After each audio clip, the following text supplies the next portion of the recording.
Menkominfo Johnny G. Plate ditetapkan jadi tersangka korupsi BTS, langsung ditahan. Kejaksaan Agung resmi menetapkan Menteri Komunikasi dan Informatika Johnny G. Plate menjadi tersangka kasus korupsi proyek pembangunan Base Transceiver Station, BTS. Kejaksaan Agung langsung menahan Johnny yang mengenakan rompi merah muda dan membawanya ke mobil tahanan. Tersangka dan sudah dibawa ke mobil tahanan tadi, kata Kapus Penkum Kejagung, Ketut Sumedana, Rabu, 17 Mei 2023. Saat ini, Dirdik Jampitsus Kejagung Kuntadi masih menjelaskan tentang detail perkara yang menjerat Plate. Pengumuman penetapan tersangka dilakukan setelah Kejaksaan Agung memeriksa Plate hari ini. Ini merupakan kali ketiga Plate diperiksa dalam kasus korupsi BTS di Kominfo. Sebelumnya, Plate telah diperiksa pada 14 Februari dan 15 Maret 2023. Hingga pengumuman tersangka ini, Plate masih menjalani pemeriksaan di Gedung Bundar Kejaksaan Agung, Jakarta. Saat tiba tadi pagi, Plate tak memberikan komentar apapun kepada media. Plate menjadi orang ke-6 yang ditetapkan menjadi tersangka kasus ini.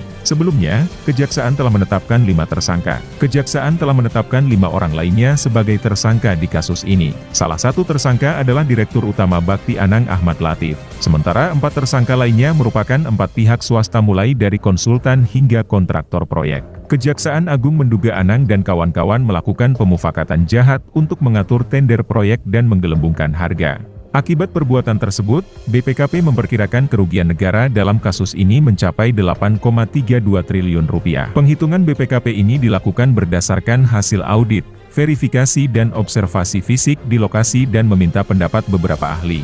Nama Plate pertama kali terseret lewat keterlibatan adiknya, Gregorius G. Plate. Kejaksaan menyebutkan Gregorius telah mengembalikan 543 juta rupiah kepada penyidik. Uang itu diduga berasal dari proyek BTS Kominfo. Proyek pembangunan BTS di Kominfo dilaksanakan oleh Badan Layanan Usaha Badan Aksesibilitas Telekomunikasi dan Informasi alias Bakti yang berada di bawah Kominfo. Pembangunan BTS 4G merupakan proyek tahun jamak yang menelan biaya hingga 11 triliun rupiah. Proyek ini meliputi pembangunan sekitar 9.000 tower pemancar di ribuan desa dan kelurahan di Indonesia yang berada di daerah terdepan, terluar, dan terpencil, 3T.